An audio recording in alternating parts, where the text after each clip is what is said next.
What would be your advice to Argentina and Milei regarding how to use Bitcoin to basically attract foreign investors and like-minded people who align with the values of freedom? Yeah, of course. And now I know he did, when he first came in, he was saying you can sign contracts in whatever currency you want. So obviously you can choose Bitcoin. Now I know a lot of people in Argentina, there's still a lot of people who want the dollar, right? And I can't blame them. There's a lot of people who maybe they either don't earn enough or they don't have enough net worth to be able to save and hodl, right? Because, we're all Bitcoiners, we talk about hodling.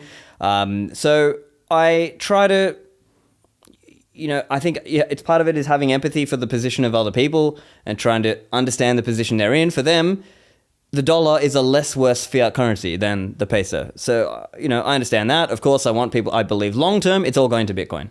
And so now in terms of attracting investment, attracting people to come live there, or even, let's say, the diaspora, right? Argentinian people around the world, for them to come back. Like we saw that in El Salvador, right? Salvadoran people were coming back because they were very bullish on what Bukele is doing. So in the Argentinian case, I think part of that is people of course, they want low taxes, but here's the other thing. They want certainty, right? So if you're a business operator, you want a certain level of certainty. You want to know that if you go and set up a business, you go and put in your blood, sweat, and tears to build this business, that it's not going to be stolen from you. It's not going to be regulated out from under your feet. You're not just going to be shut down. And so one concern, and that's maybe difficult, is how do you know that Milei's reforms will be kept there? Because what if he gets voted out, and then the next guy comes in and it's more Kirchnerism again, and so that's the concern.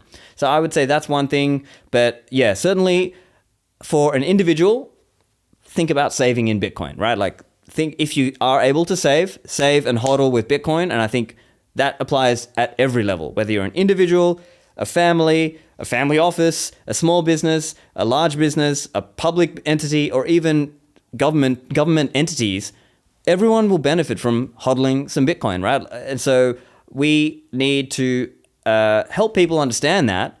And the challenge that we all face is that we're in this world with so much government and fiat propaganda. And for a long time, let me put it this way, a lot of the economist jobs are in the central bank.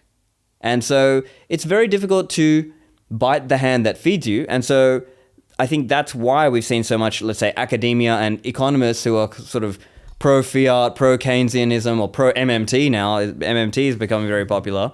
So it's about countering that narrative. And so I think those of us who see Bitcoin as something better, it's the future, we have to keep putting our word out there and keep saying, yeah, look at the results, right? You could have been across all different asset classes. You could have been in stocks, you could have been in bonds, property, and really Bitcoin has outperformed all of those things, right? So on a 10-year annual compounded basis, last I checked, the number is something like 65% on average every year for 10 years. Now, I don't believe it's going to sustain that. I think it's going to taper down over time. But still, the comparable there would be if you were in the S&P, maybe you got 11, 12% maybe.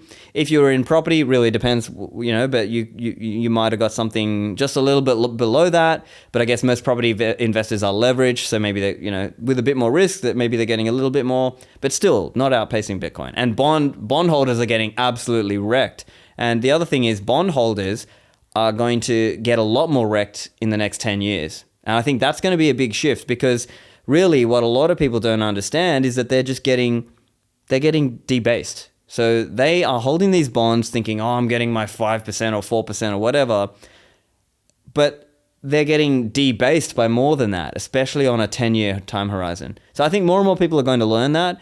I think for a long time, let's say the established wisdom was, oh, you've got to do something like 60-40 stocks and bonds, right? That's like a typical thing that people would do. And they would see it like, oh, see, when stocks go down, maybe your bonds help you.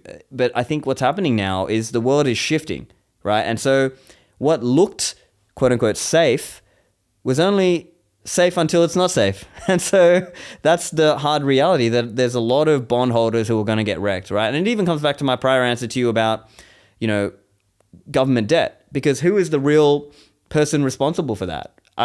From a libertarian perspective, you would say, no, you are not responsible for what the past government did in your name. Because don't forget, when government gets into debt, it's kind of saying, I'm going to go into debt and I'm going to tax my citizens and residents to pay this debt. And so if these citizens and residents never agreed to these programs or these things because they didn't know, or even they disagreed, they didn't have a choice in that. So is it really a legitimate contract to enforce on them to say, oh, see, the government 2 decades ago went into this debt agreement, so now you and your children are debt enslaved? That's not really fair, right? And that's not really just. And so I think there will be, whether you ideologically agree with libertarianism or not, the bill is going to come due for a lot of these governments. And so the price of debt is going to go up a lot, and the natural way out for a lot of these governments is to inflate their way out. So if you are holding a fiat denominated instrument, you're going to lose purchasing power. And so really, whether you agree with libertarianism or not, I think you better hold Bitcoin. Right.